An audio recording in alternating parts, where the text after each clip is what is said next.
कोई दोस्ती परमानेंट नहीं होती, कोई रिश्ता परमानेंट नहीं होता है। इसका जीवंत उदाहरण देखा जा सकता है अभी भारत और अमेरिका के रिश्तों में। वही ट्रम्प जो पहले कार्यकाल में आए थे तो भारत को अपना गुड फ्रेंड बता रहे थे और भारत के लिए जो है हाउडी मोदी तथा भारत में ट्रम्प के लिए जो है नमस्ते ट्रम्प जैसे बड़े प्रोग्राम आयोजित किए गए थे। वही मोदी जो ट्रम्प के लिए दूसरे चुनाव के लिए जो है प्रचार करने गए थे और अब एक समय ऐसा आ गया है कि ट्रम्प जो है भारत पर 25% टैरिफ के साथ-साथ जो है 50% का टैरिफ लगा दी है। उनका कहना है कि भारत रसिया से व्यापार कर रहा है जिसके कारण उसको पैसे मिल रहे हैं और वह उस पैसे का उपयोग यूक्रेन युद्ध में कर रहा है, इसमें लाखों लोग मारे जा रहे हैं। तो यह कैसे हुआ, एक रणनीति कैसे बदली, ये चीज़ें कैसे एक जो सडनली दोस्त था, अभी एक ऐसे जैसे बर्ताव कर रहा है, जैसे हम लोग सालों से पुराने दोस्त दुश्मन हैं।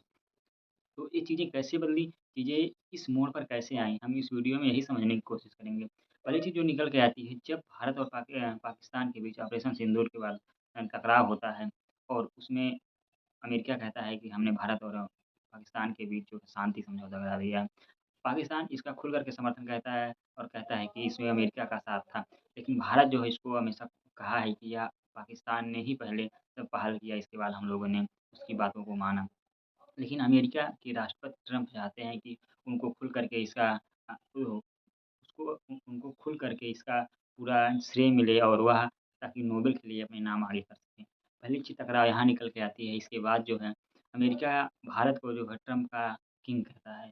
क्यों? क्योंकि उससे अमेरिका से आने वाले सामानों पर भारत अधिक से अधिक टैरिफ लगाता है। अब उन्होंने जब अपने चुनाव प्रचार में ही आए थे तभी का रेसिप्रोकल टैक्स की बात की थी और कहा था कि जो हमारे देश को जितना टैक्स लगाएगा हम भी उतना ही टैक्स लगाएँगे।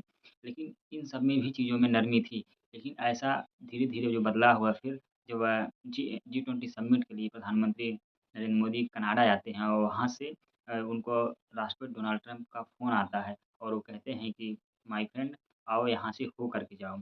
और उसी समय जो है पाकिस्तान के आर्मी चीफ असीम मुनीर भी अमेरिका में उपस्थित होते हैं। तो भारत को ऐसे में लगता है यह सही सिचुएशन नहीं है कि अमेरिका में जाया जाए। तो उसको बहुत विनम्रतापूर्वक प्रधानमंत्री नरेंद्र मोदी डोनाल्ड ट्रंप को मना कर देते हैं और वो ये भी कहते हैं कि भारत जो है कश्मीर की में किसी भी तीसरी शक्ति की मध्यस्थता को स्वीकार नहीं करेगा करेगा। भारत एक संप्रभु राष्ट्र है और वह अपने शर्तों के हिसाब से अपनी चीज़ें करेगा। दूसरी जो घटनाक्रम बदलाव हो रहे हैं, यह इन्हीं सब कंडीशनों की वजह से हो रहे हैं और अब अमेरिका जो है भारत को पूरा पीछे पड़ गया है और कह रहा डेड इकोनॉमी तक कह दिया है। इसकी जो चीज़ें निकल के यही आ रही हैं कि अमेरिका ट्रम्प को खुद का श्रेय ना मिलना और फिर भारत के द्वारा रसिया से व्यापार करना, जबकि रसिया से अत्यधिक अत्यधिक मात्रा में तेल जो है चाइना भी निर्यात करता है, उसके ऊपर नहीं लगाया गया। अमेरिका चाइना के ऊपर रेसिप्रोकल टैक्स लगाता है, तो वह भी जो है जो जो दुर्लभ मृदा होते हैं, जो दुर्लभ धातुएँ होती हैं, उनको आयात करने पर रोक लगा दी है, निर्यात करने पर रोक लगा दी है।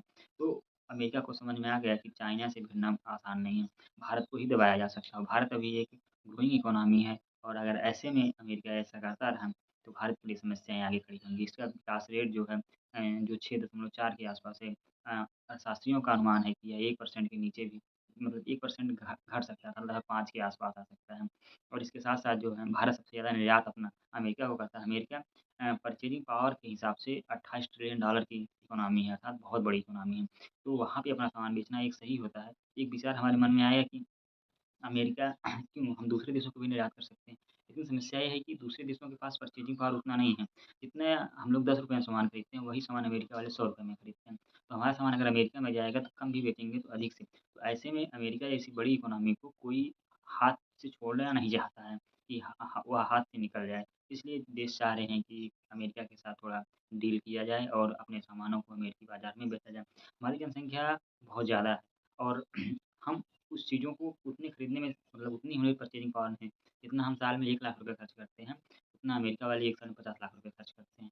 तो यह बेसिक डिफ़रेंस है। इसी कारण जो है हमें उससे डील करना पड़ा है। लेकिन अभी जो दौर चल रहा है इसमें भारत को अपनी संप्रभुता और एटीट्यूड को भी ध्यान में रखते हुए सारी चीज़ों को हैंडल करना है और कैसे चीज़ें मैनेज किया जाए, ये समय के साथ निकल के आएँगी और ट्रम्प चाह ही रहे हैं कि भारत पर दबाव बनाया जाए, किसी न किसी तरीके से अपनी बात मनवाई जाए। लेकिन भारत अभी तक झुका नहीं है और आगे देखते हैं कि अच्छी चीज़ें ही निकल के आएँ भारत के लिए।